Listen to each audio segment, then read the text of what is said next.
नमस्कार, आप देख रहे हैं हल्ला बोल टीवी। मैं हूं दीपक शर्मा। प्रशांत किशोर की जीत ने लालू प्रसाद यादव की दो बेटियों को आमने सामने खड़ा कर दिया है। सांसद मीसा भारती ने प्रशांत किशोर की जीत को बीजेपी की जीत बताया है और प्रशांत किशोर पर भारतीय जनता पार्टी से साठगांठ करने का आरोप मढ़ दिया है। सांसद मीसा भारती लालू प्रसाद यादव राबड़ी देवी की सबसे बड़ी बेटी मीसा भारती ने कहा है कि असल में प्रशांत किशोर ही बांकीपुर में बीजेपी के असली उम्मीदवार थे, बाकी सब कुछ नाटक चल रहा था। मीसा भारती ने यह भी कहा है कि जो प्रत्याशी बदला गया वो प्रशांत किशोर को वॉक ओवर देने के लिए ही बदला गया और बीजेपी ने हर मुमकिन कोशिश की जिससे प्रशांत किशोर चुनाव जीत जाएं।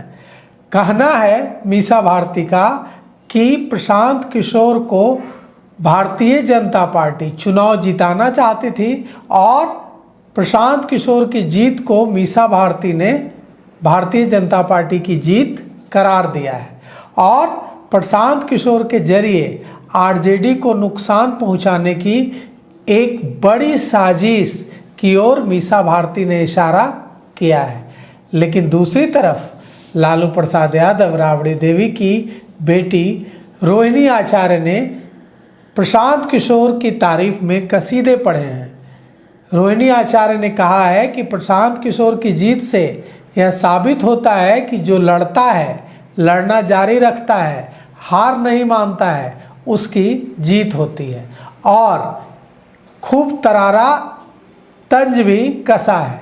तो इतना करारा तंज जो रोहिणी आचार्य कस रही हैं प्रशांत किशोर की जीत पर, भारतीय जनता पार्टी पर और साथ ही साथ राष्ट्रीय जनता दल पर। प्रशांत किशोर की जीत को भारतीय जनता पार्टी की हार की तरह देख रही हैं रोहिणी आचार्य, लेकिन मीसा भारती ऐसा नहीं देख रही हैं। मीसा भारती कह रही हैं कि प्रशांत किशोर दरअसल भारतीय जनता पार्टी के असली कैंडिडेट बांकीपुर चुनाव में थे और प्रशांत किशोर को विधानसभा पहुंचाने के बाद अब भारतीय जनता पार्टी बड़ा खेल बिहार में करेगी। प्रशांत किशोर के जरिए विपक्ष को कमज़ोर करेगी, प्रशांत किशोर को विपक्ष के रूप में एस्टैब्लिश करने की कोशिश करेगी और राष्ट्रीय जनता दल को नुकसान पहुंचाने की कोशिश करेगी। और प्रशांत किशोर कोई और नहीं बल्कि भारतीय जनता पार्टी के आदमी हैं, ऐसा कहना है मीसा भारती का। लेकिन लालू प्रसाद यादव राबड़ी देवी की दूसरी बेटी रोहिणी आचार्य ऐसा नहीं मानती। अब प्रशांत किशोर की जीत से बिहार की राजनीति में लगभग हर पार्टी को अपनी रणनीति पर फिर से विचार करना पड़ा है और बिहार के बांकीपुर उपचुनाव में प्रशांत किशोर के जीतने के बाद आरजेडी और बीजेपी दोनों सहमी हुई है। बांकीपुर उपचुनाव में प्रशांत किशोर ने जीत दर्ज की है और यह सीट कोई मामूली सीट नहीं बल्कि भारतीय जनता पार्टी के राष्ट्रीय अध्यक्ष नितिन नवीन की सीट है और पटना के शहरी क्षेत्र की सीट है जहां 40% के आसपास सवर्ण जातियों का वोट है। वहां भारतीय जनता पार्टी की हार भारतीय जनता पार्टी को परेशान जरूर कर रही होगी, लेकिन राजद को दूसरी चिंता है। जो मीसा भारती कह रही हैं वही चिंता है कि मुसलमानों ने वोट कर दिया है प्रशांत किशोर को। मुसलमान अगर बांकीपुर में प्रशांत किशोर को वोट करते हैं तो मतलब साफ है कि मुसलमानों ने यह नहीं माना कि प्रशांत किशोर बीजेपी से किसी तरह का कनेक्शन रखते हैं और प्रशांत किशोर पर जो आरोप है कि वे बीजेपी से उनकी साठगांठ है, इसे मुसलमानों ने स्वीकार नहीं किया। मतलब भविष्य में भी प्रशांत किशोर के साथ बिहार का मुसलमान, जिसकी आबादी लगभग 17% से भी ज़्यादा है, वो खड़ी हो सकती है और अगर मुसलमान प्रशांत किशोर के साथ खड़े हुए तो भारतीय जनता पार्टी को इसका फ़ायदा होगा और राष्ट्रीय जनता दल को इसका ज़बरदस्त नुकसान होगा, क्योंकि ऐसे भी मुसलमान भारतीय जनता पार्टी के साथ तो जाते नहीं। अगर मुसलमान भारत आगे के चुनाव में, भविष्य के बिहार में, भविष्य की राजनीति में आरजेडी का साथ छोड़कर खड़े होते हैं प्रशांत किशोर के साथ, तो इससे भारतीय जनता पार्टी का ही फायदा है। प्रशांत किशोर ने अपने निकटतम प्रतिद्वंदी बीजेपी के नीरज कुमार को 19,324 वोटों से हरा दिया है। 9 महीने पहले ही बिहार विधानसभा चुनाव में एनडीए ने 243 सीटों में से 202 सीटों पर जीत हासिल की थी। जन सुराज का खाता भी नहीं खुला था, लेकिन इस बार प्रशांत किशोर विधानसभा पहुंचने में सफल रहे हैं। अब आरजेडी सांसद मीसा भारती ने प्रशांत किशोर की जीत को बीजेपी की ही जीत बता दिया है, और इसके बाद बीजेपी आईटी सेल प्रमुख अमित मालवीय ने एक्स पर भी बहुत कुछ लिखा है। उसके मायने क्या हैं? उसके मायने ये हैं कि बीजेपी भी कसमकस में है कि कहीं ऐसा तो नहीं कि वो अपने लिए मुसीबत खड़ी कर रही है प्रशांत किशोर के रूप में। अमित मालवीय ने, जो बीजेपी आईटी सेल के प्रमुख हैं, उन्होंने माइक्रो ब्लॉगिंग साइट एक्स पर लिखा कि 2025 के विधानसभा चुनाव में बांकीपुर में 41.1% मतदान हुआ। बीजेपी को 63.25% और राजद को 29.83% वोट मिले थे। लेकिन इस बाईपोल में मतदान 8% कम हो गया, 33.3% रह गया। बीजेपी को 34.4% और राजद को 10.95% वोट मिले, जबकि जन सुराज को 49.23% वोट मिले। अमित मालवीय ने लिखा है कि 2025 की तुलना में बीजेपी अपने 54% से अधिक वोट शेयर को बचाने में सफल रही, जबकि आरजेडी अपने पुराने वोट शेयर का सिर्फ 37% ही बचा पाई। बीजेपी के वोट शेयर में 45.6% की गिरावट आई, जबकि राजद के वोट शेयर में 63.3% की भारी गिरावट हुई। यानी आरजेडी का जनाधार बीजेपी की तुलना में कहीं ज़्यादा तेजी से खिसका। अमित मालवीय ने दावा किया कि आरजेडी का एक बड़ा पारंपरिक वोट बैंक जन सुराज को ट्रांसफर हुआ है और तेजस्वी यादव की चुनाव अभियान से दूरी ने इसमें महत्वपूर्ण भूमिका निभाई। अमित मालवीय ने यह भी स्वीकार किया कि कम मतदान की वजह यह रही कि बीजेपी समर्थक मतदाता मतदान केंद्र तक पहुंचे ही नहीं। अमित मालवीय ने बांकीपुर के रिजल्ट को आरजेडी के लिए बड़ी चेतावनी बताया है। उन्होंने माइक्रो ब्लॉगिंग साइट एक्स पर लिखा एक पोस्ट में कि बांकीपुर में जो हुआ वह आरजेडी के लिए चेतावनी है। अब देखिए, अमित मालवीय भारतीय जनता पार्टी के बड़े नेता हैं और वे कह रहे हैं कि बांकीपुर में जो हुआ वो आरजेडी के लिए चेतावनी है।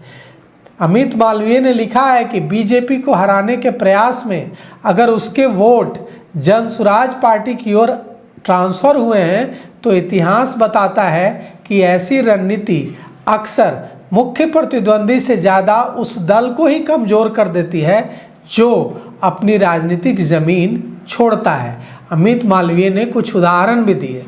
अमित मालवीय ने कांग्रेस का उदाहरण देते हुए लिखा कि पश्चिम बंगाल में कांग्रेस ने कम्युनिस्ट पार्टी की सरकार को हराने के लिए 2011 में टीएमसी ममता बनर्जी के लिए राजनीतिक जगह छोड़ी, अपना वोट ट्रांसफर कराया। टीएमसी मजबूत होती चली गई और कांग्रेस पश्चिम बंगाल में हाशिए पर चली गई। अमित मालवीय ने लिखा कि दिल्ली में भी कांग्रेस ने वही गलती दोहराई, भाजपा को रोकने के लिए आम आदमी पार्टी को मदद की, आम आदमी पार्टी के लिए जगह बनाई और क्या हुआ, आम आदमी पार्टी मजबूत हो गई और कांग्रेस का वोट शेयर 2% पर सिमट गया। इधर रोहिणी आचार्य ऐसा नहीं मानती और रोहिणी आचार्य का मानना है कि बांकीपुर की जीत बीजेपी के विरोध और लोकतंत्र में जनता के विश्वास की जीत है। रोहिणी आचार्य ने प्रशांत किशोर को बधाई दी और यह भी लिखा कि बांकीपुर उपचुनाव के नतीजे से यह फिर साबित होता है कि जीत उसकी ज़रूर होती है जो लगातार लड़ता है, जनता से जिसका निरंतर जुड़ाव होता है, जो कार्यकर्ता और समर्थकों का सम्मान करता है और उसके साथ संवाद कायम रहता है।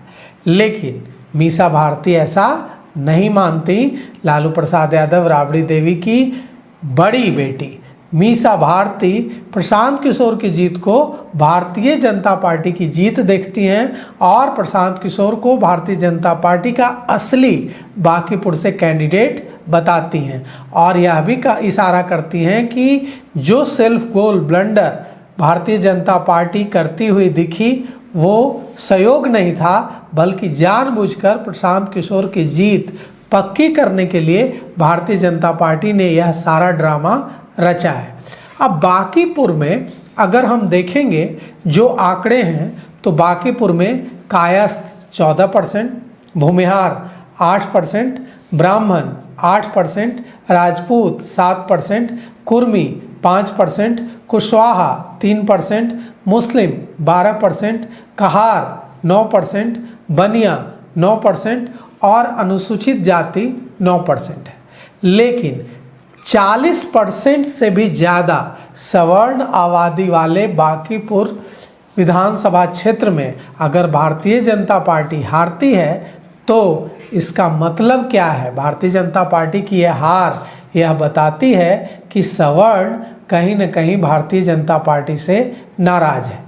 अब प्रधानमंत्री नरेंद्र मोदी ने भी इस हार को गंभीरता से लिया है और प्रधानमंत्री नरेंद्र मोदी यह जानने की खुद से कोशिश कर रहे हैं कि बांकीपुर में हार की वजह क्या रही, दतिया में हार की वजह क्या रही और बांकीपुर में हार की वजह जानने के लिए कई मीटिंग भी प्रधानमंत्री नरेंद्र मोदी ने की है।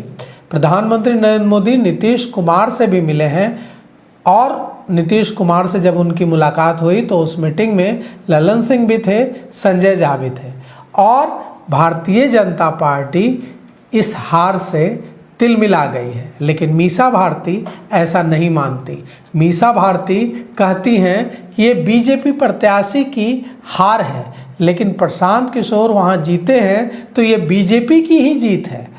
वहाँ प्रत्याशी बदला गया, कई सारी चीज़ें की गई जो सिर्फ और सिर्फ प्रशांत किशोर को फ़ायदा पहुंचाने के लिए किया गया।